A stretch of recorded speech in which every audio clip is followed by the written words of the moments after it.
Muy buenas tardes a todos, a todas. Bienvenidas a esta sesión de carácter asincrónico que nos, que nos servirá para fortalecer cada uno de nuestros resultados de aprendizaje esperado y que convoca fundamentalmente a robustecer y perfilar el concepto de fuero sindical como uno de los fueros laborales protectores y que de una u otra manera también nos va a permitir, por supuesto, avanzar e hilar en cada uno de esos contenidos temáticos que nos atañen y obedecen fundamentalmente a los permisos laborales y fundamentalmente a teletrabajo. Esos dos elementos van a hilar, digamos, o conectar con estos fueros laborales o con estos fueros protectores en materia de derecho laboral como tal. Sin más preámbulo, demos alcance a esta sesión de carácter asincrónico. Voy a restarme del video para darle potencia al audio y que sea, por supuesto, óptima esta sesión como tal. Y claramente vamos a recapitular lo que habíamos conversado en alguna de nuestras clases y fundamentalmente obedece a ese fuero sindical como uno de los derechos fundamentales, ¿no? Como uno de los derechos más importantes porque convoca o estudia la libertad de asociación y el derecho que tienen los trabajadores a organizarse. Ese es un derecho que está contemplado en la Carta Política, en el artículo 19, numeral 19 justamente, y el artículo o a partir del artículo 12 que lo recoge el Código del Trabajo y subsiguiente, y también lo recogen, por supuesto, los convenios internacionales de la OIT. Si nosotros hiciéramos un análisis fundamental sobre esos convenios, el convenio 87 y el convenio 98, que habla fundamentalmente sobre los principios que bordean la libertad sindical y la negociación colectiva o la negociación sindical como tal. Por tanto, cuando nosotros hablamos, por supuesto, de fuero sindical, estamos hablando de uno de los elementos o de uno de los derechos de mayor protección, ¿no? Una protección muy especial concedida precisamente por la ley a los trabajadores y trabajadoras que ostentan el cargo de representantes sindicales y aquellos trabajadores que, aunque no siéndolo, realizan actividades específicas dispuestas por la ley vinculadas al ejercicio de la libertad sindical e implica en consecuencia una prohibición de ser despedidos de su trabajo sin autorización judicial previa. Y con esto quiero decir o quiero indicar que vamos a hacer un poco simple nuestras palabras. Si bien podrían ser eventualmente despedidos, no pueden serlo si no hay una autorización judicial previa. Por lo tanto, cuando nosotros hablamos de este fuero sindical, es importante conocer que de una u otra manera el fuero sindical se aplica a los dirigentes de una organización sindical, es decir, a aquellos trabajadores que gozan de este fuero y que este fuero ha nacido fundamentalmente cuando se ha constituido el sindicato como tal. Los que también de una u otra manera pueden tener este fuero, que son los candidatos a sindicales o los directores sindicales, que conforme al artículo 243 del Código del Trabajo, los dirigentes sindicales gozarán de ese fuero laboral desde la fecha de su elección y hasta 6 meses después de haber cesado en el cargo, siempre y cuando la cesación en él no se hubiera producido, ya también lo conversábamos en nuestras aulas, por censura de la asamblea sindical o por alguna sanción que el dirigente sindical haya incurrido y se haya elevado esto ante tribunal competente, o por renuncia al sindicato o por el término de giro de la empresa. Son cuatro, digamos, cuatro situaciones que nos atañen fundamentalmente cuando eventualmente se puede perder ese fuero como tal. Cuando hay censura, que ya lo habíamos conversado, que esa pérdida de confianza, ¿no? cuando se hace alguna solicitud ante tribunal competente en la cual ese dirigente sindical haya incurrido en algún incumplimiento de sus funciones, por ejemplo, un fraude, por renuncia voluntaria o por término de giro, es decir, ya la empresa deja de existir.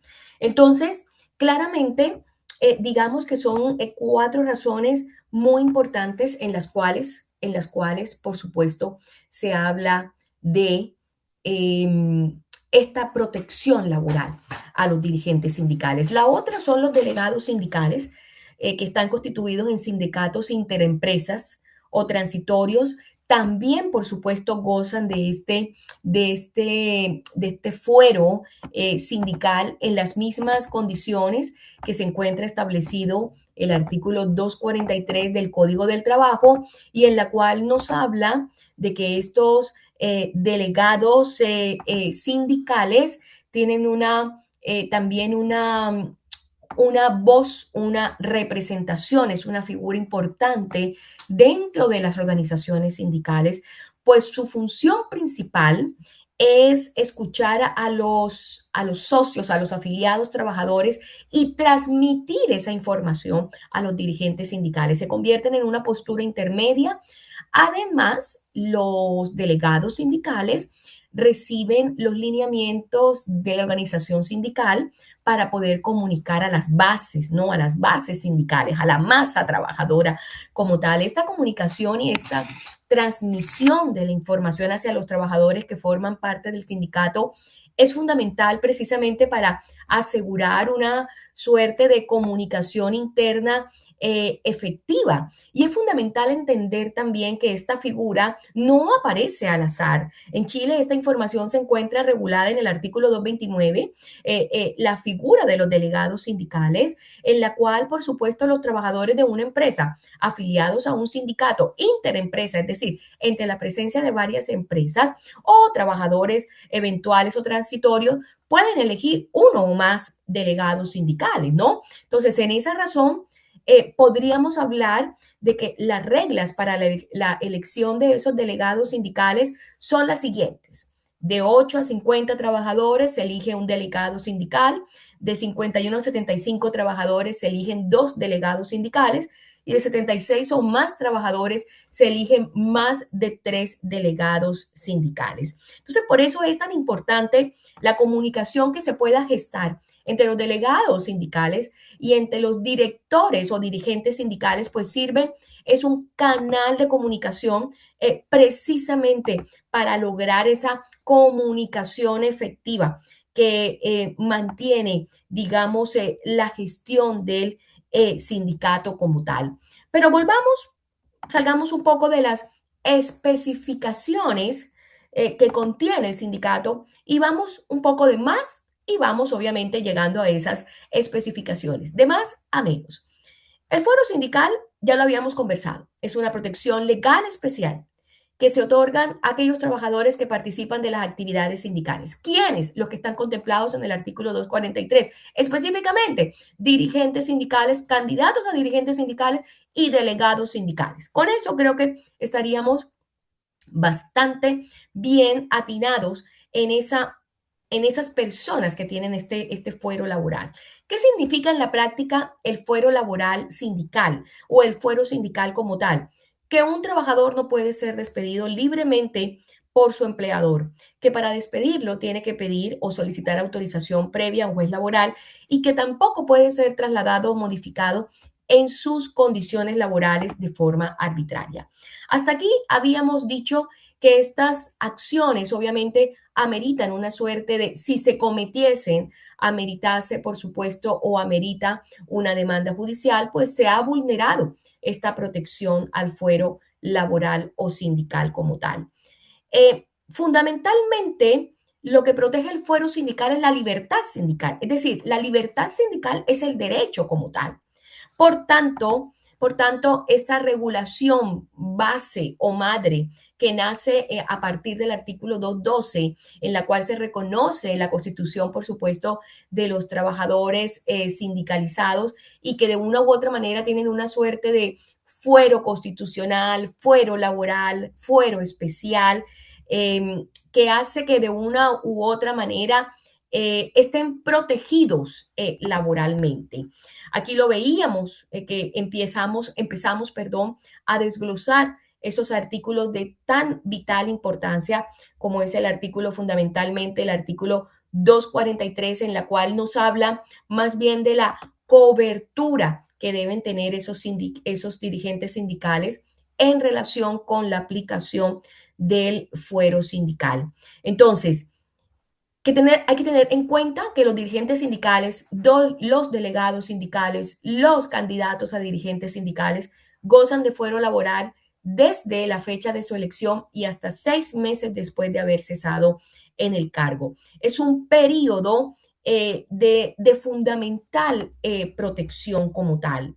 Y en razón de ello, como ya también lo conversábamos, estaban estos 4 elementos: la censura, la sanción de un tribunal competente, la renuncia voluntaria al sindicato o el término de giro de la empresa, en la cual en estos casos el fuero, en estos 4 casos, no hay una suerte de, por favor, entiéndase muy bien, no hay una suerte de extensión del fuero de los 6 meses. No existe, no se aplica, como bien lo indica aquí. Vamos a utilizar un poco el dibujo, el pincel, como bien lo indica aquí. No hay posibilidad alguna de que se pueda aplicar esta excepción. Vamos a colocarle aquí como una X para que pueda quedar lo suficientemente claro. No hay posibilidad alguna. Estas 4 situaciones son tajantes, son de efecto inmediato, es decir, habiéndose aplicado, inmediatamente ese dirigente sindical pierde el fuero. Vamos a colocarle otra X acá para que pueda comprenderse y entenderse. Ya pasamos a nuestra siguiente diapo.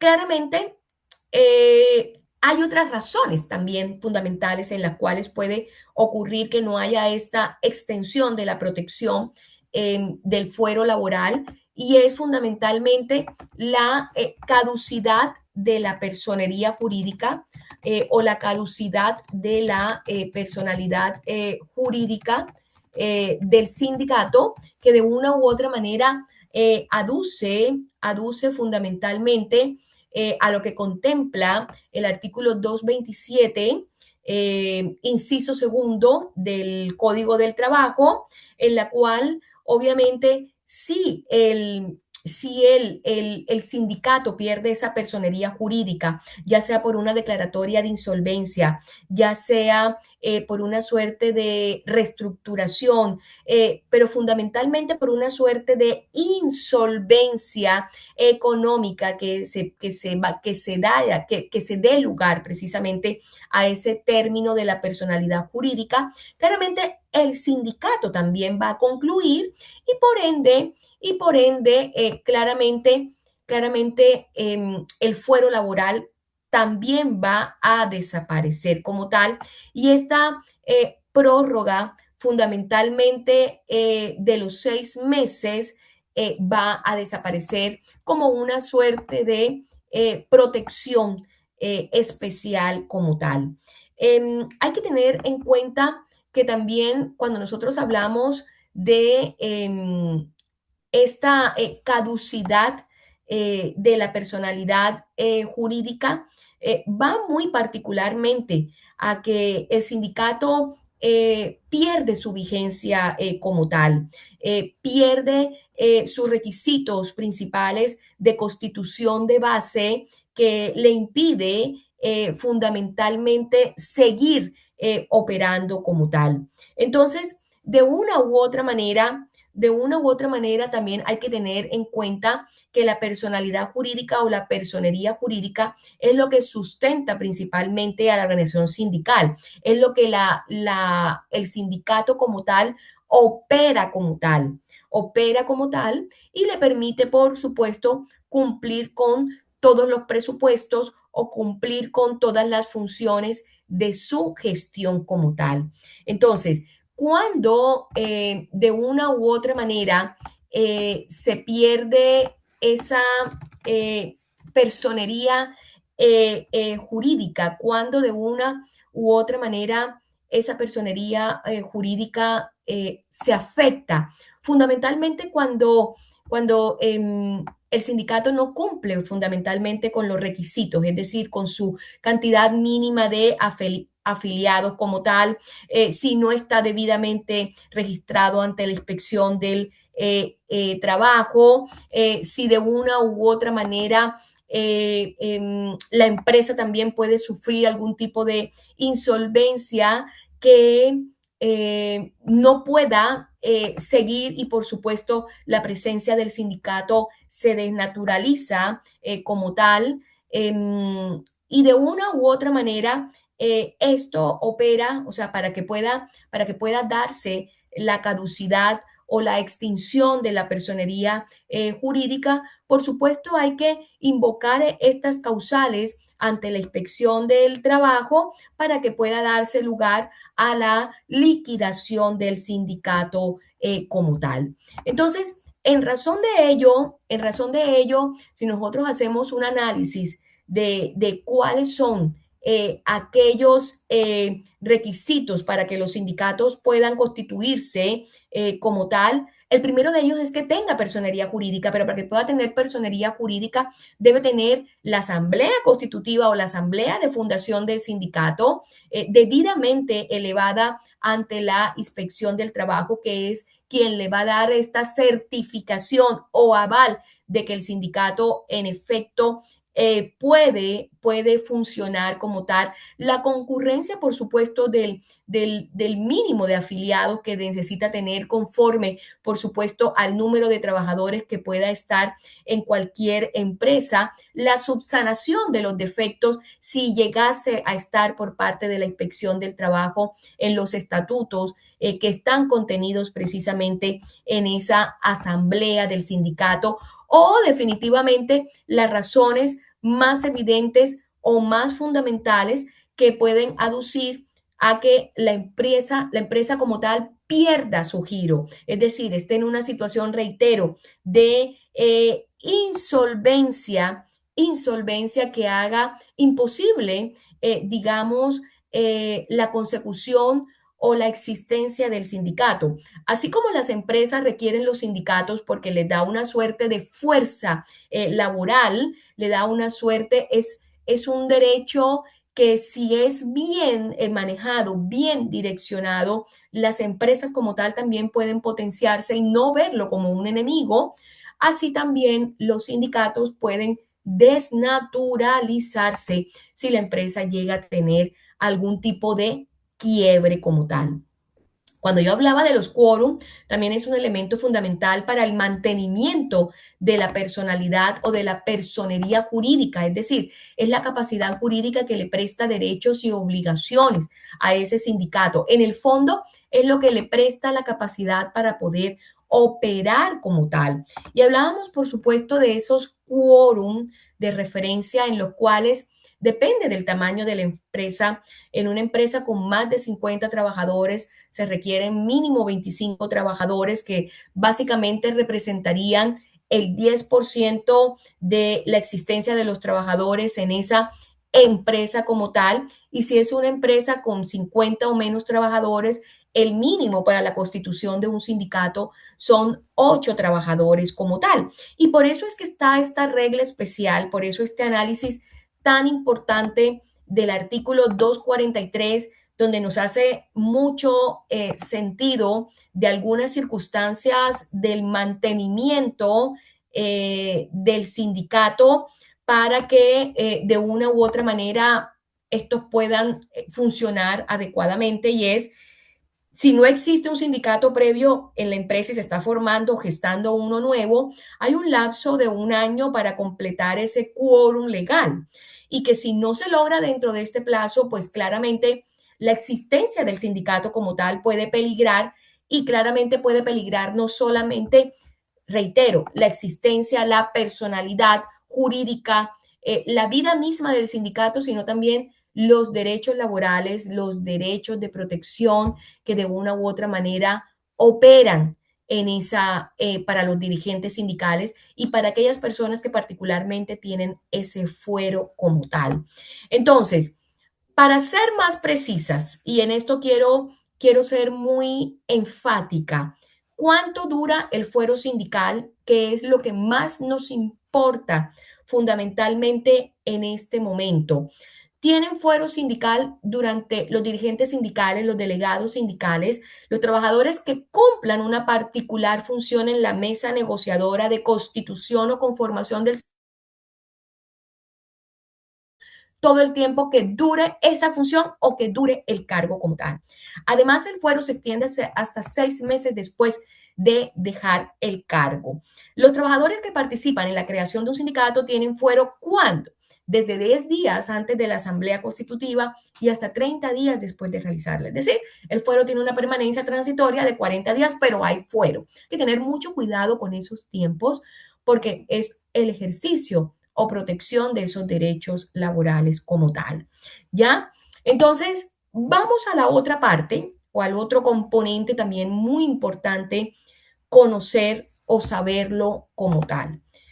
¿Cómo está conformado un sindicato? Es decir, ¿cómo se forma un sindicato como tal?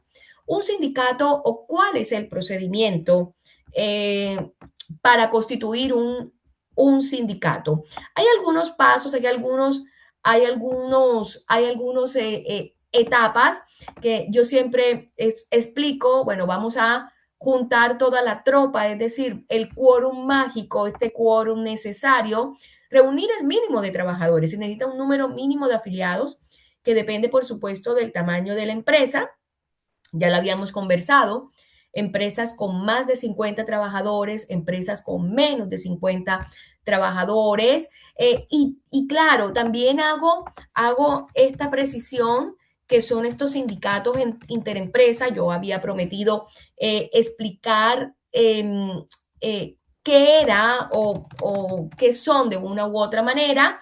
Y en el caso de las grandes y medianas empresas, se les reconoce a los trabajadores que se encuentran afiliados a un sindicato interempresa, varias empresas, de negociar con su empleador a través, por supuesto, de los procesos de negociación colectiva. Y ese es particularmente el mejor elemento que puedo hablar cuando hablamos de grandes sindicatos como tal, ¿no? O de grandes empresas que también creo que eso puede estar debidamente relacionado, ese concepto de grandes sindicatos y el concepto también de grandes empresas. ¿Por qué hago esta salvedad? Porque respecto de las micro y pequeñas empresas es muy facultativo, mientras que en las grandes empresas es obligatorio para negociar a través de la modalidad de negociación colectiva, es decir, de sentarse en la mesa negociadora, de sentar las posturas o las peticiones o el pliego de peticiones por parte de la masa trabajadora o de los trabajadores como tal. Y en este caso de las micro y pequeñas empresas, lo que opera es el contrato colectivo. Ya habíamos conversado que el contrato colectivo básicamente es el objeto, permítanme un segundo, que aquí tuve una pequeña falla, pero ya estamos corregidas. El contrato colectivo de trabajo es un acuerdo formal, ¿ya? Es un acuerdo formal que termina, por supuesto, gestándose entre trabajadores, entre uno o varios empleadores y trabajadores, o entre la organización sindical que representa a los trabajadores. Ya el contrato colectivo va a ser de menor envergadura que la negociación colectiva como tal. El objeto del contrato colectivo de trabajo va a ser siempre establecer las condiciones laborales justas y equilibradas, regulando, por supuesto, fundamentalmente salarios, beneficios, derechos, obligaciones de ambas partes, ¿no? Y claro, lo que sigue, es decir, lo que eleva este contrato colectivo es precisamente, o lo que sube en esa etapa es la negociación colectiva. La negociación colectiva siempre va a ser en masa, colectivo, su nombre lo indica, porque va a tener por fin una mejora colectiva, una protección de esos acuerdos que están contenidos en el contrato colectivo del trabajo. Y de una u otra manera también son acuerdos, pero la negociación colectiva fundamentalmente es un diálogo, es un diálogo. Quiero que quede muy claro, es un diálogo que existe entre sindicatos y empleadores, donde nuevamente se van a pactar esas condiciones de trabajo justas, políticas, estrategias, para el fortalecimiento y el beneficio de las relaciones laborales entre empresas y trabajadores. Es decir, más puntualmente, condiciones de empleo, jornada laboral, donde se van a definir horarios, periodos vacacionales, permisos, sanciones, también es importante decirlo, salarios y beneficios económicos, los ajustes salariales, las bonificaciones, qué es una bonificación, qué beneficio tienen el goce de sueldo, qué no es goce de sueldo, qué es el incentivo, qué es la prima. Los planes de igualdad y protección laboral también son medidas que puede eventualmente gestarse en esa negociación colectiva como tal. Entonces, para que sea que un entorno de trabajo seguro, un entorno de trabajo equitativo, que eso es lo que de una u otra manera nosotros buscamos cuando estamos, por supuesto, en esta conformación del sindicato como tal. La segunda etapa fundamentalmente es la conformación de una asamblea constitutiva que de una u otra manera una vez se tenga este número mínimo de personas, el quórum, es hora de la asamblea. ¿Ya? Y esta no es más que una reunión formal donde nace o donde son los principios incipientes del sindicato, los principios, los inicios. ¿Qué se hace fundamentalmente? Llamar a reunión con el único fin de constituir el sindicato. En ella, ¿qué se hace? Se aprueban los estatutos, que son los estatutos son las reglas internas del sindicato. Se elige la primera directiva del sindicato y todo esto fundamentalmente debe quedar registrado en un acta. Por eso la presencia del ministro de fe como tal. Por esto el ministro de fe o el inspector del trabajo o el notario va a constatar fundamentalmente aquello de que todo se está realizando conforme a procedimiento como tal. Entonces, en razón de ello el ministro de fe, reitero, también puede ser un inspector del trabajo, puede ser un notario público, un oficial del registro civil, eh, un funcionario designado por la DT, Dirección del Trabajo, también pueden actuar como ministro de fe. Datos sobre importante en este momento de la Asamblea Constitutiva. Ya yo lo había comentado, los trabajadores que participan en la constitución de un sindicato de empresa gozan de fuero laboral desde 10 días antes de realizada la asamblea constitutiva hasta 30 días una vez habiendo sido finalizada. La etapa 3, que es muy clave, muy particular, es el acta y los estatutos.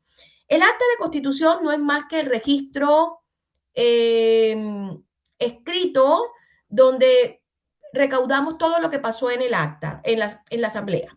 Quiénes asistieron, qué se acordó, cuáles fueron los estatutos, cómo fue la directiva electa. Y esto lo debe, por supuesto, certificar el ministro de fe. Pero, profesora, ¿qué son los estatutos? Son las reglas del juego del sindicato.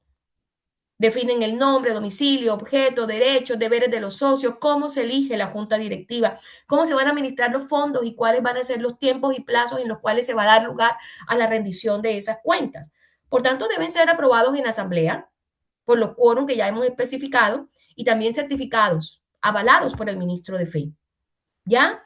Hay muchos modelos de estatuto que la DT explica precisamente que por ahí puede ser una fuente orientadora, sobre todo a veces cuando no se tiene mucha noción de cómo conformar esos estatutos. Luego viene la última o la penúltima fase, que es el depósito de documentos, y que hay que depositar, profesora, el acto original de constitución más 2 copias de los estatutos, que ambas deben estar certificadas por el Ministerio de Fe. ¿Ante quién? Ante la inspección del trabajo donde está domiciliado el sindicato. El plazo fatal, tienen 15 días corridos, incluidos fines de semana y feriados, desde la Asamblea Constitutiva para hacer este depósito. Si se pasan del plazo, mala cosa. Hay que hacer una nueva Asamblea Constitutiva, todo de nuevo, y eso no lo queremos. En ese instante, habiendo cumplido con ese plazo fatal, el sindicato adquiere una suerte de, por eso importante, por eso ese plazo de un año, el sindicato adquiere esa personalidad jurídica provisoria. Al tiro, digámoslo así. Justo en el momento en que se realiza el depósito de los estatutos ante la inspección del trabajo.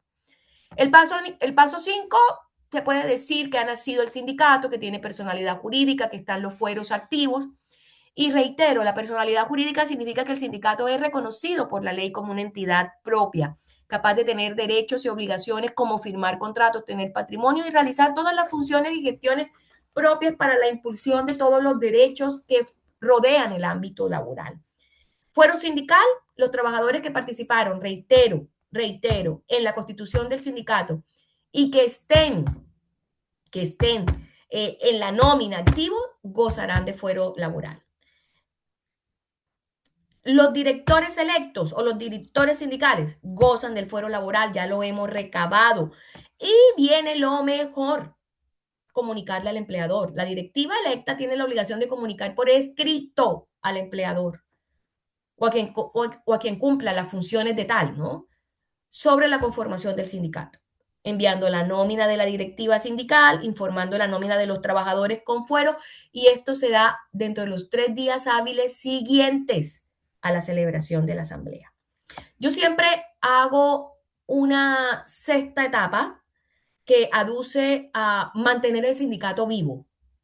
Siempre hay que mantener el sindicato vivo. Verificación de los quórums, sobre todo en el lapso del año especial que se plantea para que se pueda recaudar todo lo requerido al mantenimiento de los quórums, cumplir con las observaciones que hace la inspección del trabajo, que siempre establecen un plazo de 90 días corridos, es decir, no hábiles, sino corridos, seguidos, para que obviamente se pueda obtener ese registro definitivo y porque la pega o el trabajo de la conformación del sindicato no termina con la constitución. Mantener el sindicato informado y cumpliendo la normativa es clave para ese éxito, es supremamente clave.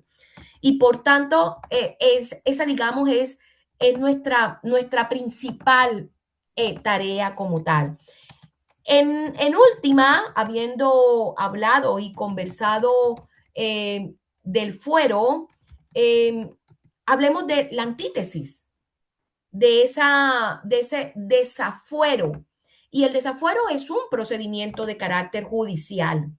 Es un procedimiento de carácter judicial que indiscutiblemente hace alusión a poder despedir por parte del empleador, por supuesto, de poner término al contrato del trabajo, el contrato de trabajo de un dirigente sindical. Es fundamentalmente esa la razón fundamental del desafuero, intentar despedir a un dirigente sindical. Por eso el 243 del Código del Trabajo es tan importante, porque no pueden ser despedidos directamente a menos que un juez de trabajo medie o autorice expresamente su despido en un procedimiento que es llamado desafuero sindical. Y como ya lo reiteraba, es un procedimiento judicial que debe iniciar el empleador cuando desea poner término al contrato de trabajo de un dirigente sindical con fuero. En palabras más simples, no basta la voluntad del empleador, no se puede utilizar una carta de despido común sin que medie la autorización judicial previa. Ojo, aunque existan faltas laborales graves aducidas por el empleador, pero hay que hacer el desafuero. Hay 3 situaciones principales en las que un empleador puede solicitar el desafuero de un dirigente sindical. Vencimiento del contrato a plazo fijo, que está contemplado en el artículo 159, numeral 4. Término de la obra o faena, artículo 159, numeral 5. Y, por supuesto, causales graves del artículo 160 que dan lugar precisamente a faltas laborales graves, entre esas el fraude por parte del dirigente sindical, en la cual el empleador tiene como esta autorización o solicita iniciar una demanda judicial ante el tribunal competente, acompañado de fundamentos y pruebas para que puedan respaldar esa causal invocada. Ese artículo 160 que solicita el desafuero, como yo les digo, son conductas indebidas graves del dirigente sindical. Falta a la probidad, acoso sexual, injurias graves, conducta inmoral, ¿ya? Negociaciones prohibidas, abandono del trabajo, daño intencional a instalaciones, herramientas o productos, hacen parte de ese artículo 160 y aun cuando el empleador tenga pruebas fehacientes, no lo puede despedir directamente. Tiene que solicitarlo ante el juez laboral competente para que éste pueda autorizar el despido, que se configura con base en los hechos y con la causal que está invocando el empleador, analizando, por supuesto, los antecedentes de rigor, ¿no? Entonces, claramente, ese es el fin del desafuero para poder, obviamente, dar lugar y despedir a ese dirigente sindical. Al final de cuentas, ¿cuáles son los beneficios de formar un sindicato? La negociación colectiva siempre va a permitir obtener mejores sueldos, bonos, jornadas, condiciones laborales, mayor protección laboral, en la cual hay una suerte de este vestido constitucional llamado fuero laboral, representación formal, esa voz única por parte de los trabajadores, esa mejora en las condiciones del trabajo y siempre tener acceso a información actualizada que comprende y que compete al mejoramiento de las condiciones laborales como tal. Ese fuero sindical, vamos a terminar con un pequeño vídeo que es importante entenderlo precisamente para dar lugar. Vamos a ver si tenemos este vídeo que lo podamos adjuntar. Vamos a ver. Y que nos permite, digamos, tener una suerte de nociones especiales, nociones importantes frente a lo que es este gran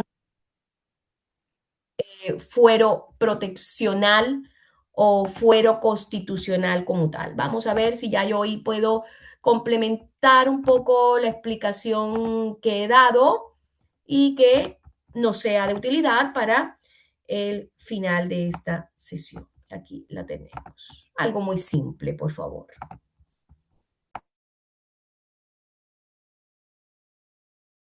¿Qué significa tener fuero sindical? Significa protección frente al despido.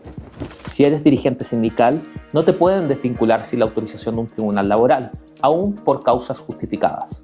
Esto es un derecho clave para que puedas ejercer la representación sin miedo ni presiones. Si necesitas ayuda sobre esta materia, no dudes en contactarte con nosotros.